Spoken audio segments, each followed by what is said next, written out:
Hi everybody, my name is Kock. I'm a professor of strategy here at the Instituto, the Empresa. And today I would like to just tell you a little bit about strategy. Now, strategy is a bit of a diffuse field. I cannot offer you nice hard tools like finance or accounting. So maybe let me start with an example. Just think of you're having a birthday party for, let's say, your 7 or 8 year old son or daughter at your house, and you have like 30 kids over, and they're all playing in the garden, and they're getting really supercharged. And in the meantime, you're preparing like a nice cake, with lots of frosting and nice colors like blue or whatever, Black Forest cake, whatever, like a nice big cake, and you put it in the middle of the table in the dining room. And then you go out to the garden and tell all the kids, like, oh, come in, the cake is served. And what do you think happens next? So you have like this horde of 30 supercharged 7 or 8 year olds, each of them probably driven by one idea right now. I want the biggest slice of the pie, right? Assuming that they like the pie, of course. So now when those 30 kids jump into the dining room, who will most likely get the cake? Well, probably the wall or the table or the floor, but probably not the kids. So what happened? Well, basically, none of the kids gets their preferred choice, like the biggest slice or the whole cake. Neither of them also gets the second best outcome, which is where everybody gets a fair share of that pie, right? Instead, they get nothing. And that really is what you see in many industries. Think of the pie as the profit potential of an industry. And take the kids away, put some competitors in. So what does a competitor want? Well, the biggest slice of the pie, the biggest part of the profit. How do they get that? Well, by slashing prices, by basically killing you at every conceivable moment, and you will do the same to them. And as everybody does that, you have the same effect as the 30 kids in the dining room smashing the cake to bits. Right? Instead of having high industry profits, what you probably end up with is zero profits. Right? So again, neither competitor gets their preferred biggest slice of the cake, and they don't get a fair share either. Rather, they get nothing. Right? That's what I call the birthday cake example.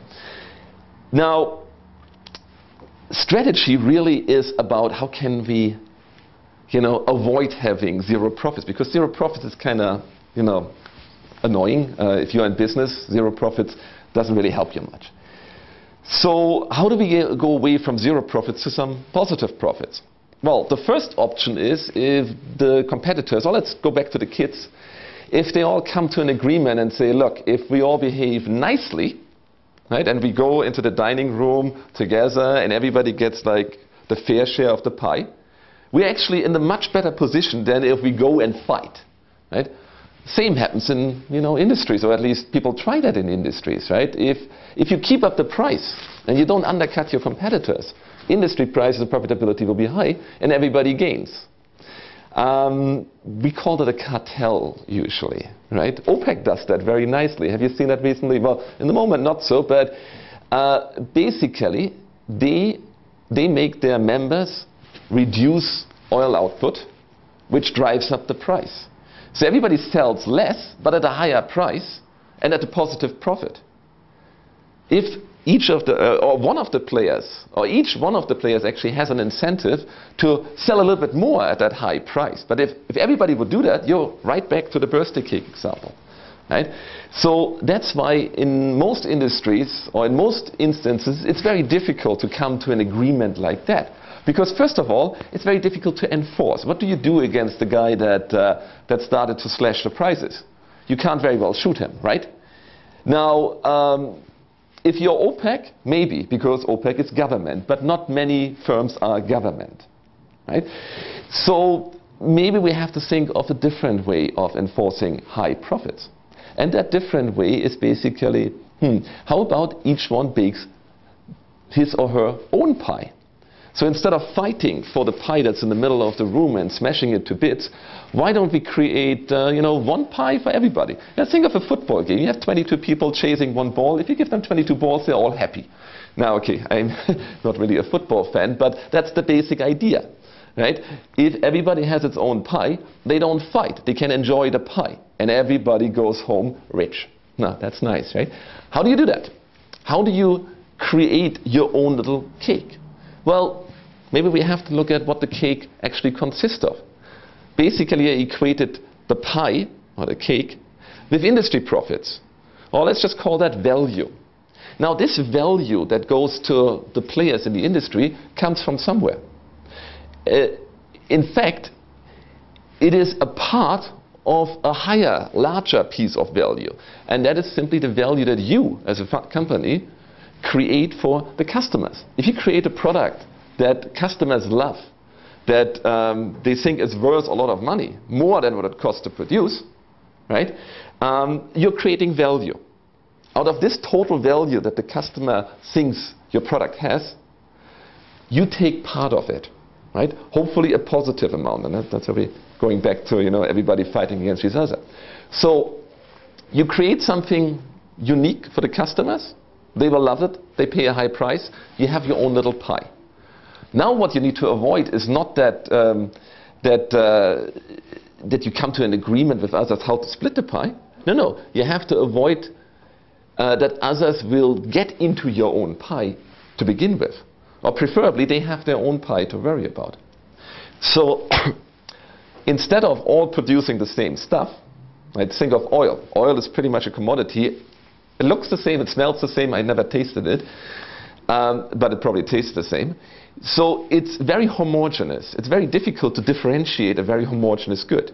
But think of cell phones, right? Somebody likes it red, somebody likes it pink, some wants a PDA. You know, so you can create different types of cell phones. And as long as your competitors don't do the exact same thing, right, you're basically having your own little monopoly, right? Because that's the word for that. You're the only one who's offering it. So now there is nobody else that your customers can choose from. If your customers cannot just play out one supplier against the other, right, then the price will not come down. There is not even ever a situation where you have many people trying to jump into the pie and then, you know, pie disappearing, but you are the one that basically dominates the pie. Now, the first option that I mentioned before, the cartel, is basically a logic of strategy that we pursued in the beginning of the field, like in the 1950s, 60s, 70s. And it's the notion of strategy that centers around industry structure analysis. Michael Porter's analysis comes to mind. So in the industry structure analysis, the idea is how can we create an industry structure where we don't fight each other? It was all about appropriating, you know, a nice big slice of an existing pie.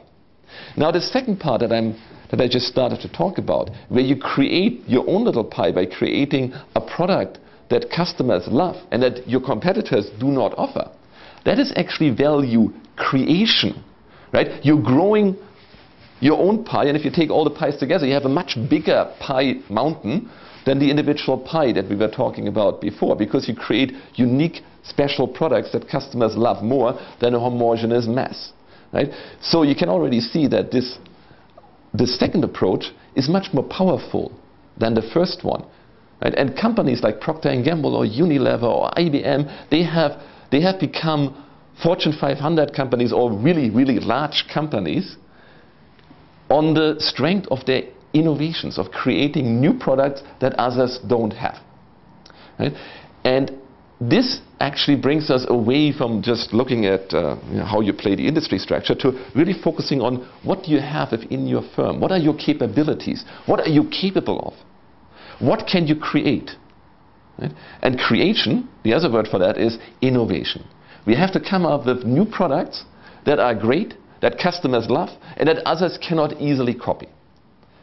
So that's basically the name of the game in strategy. You have to create something that others don't have.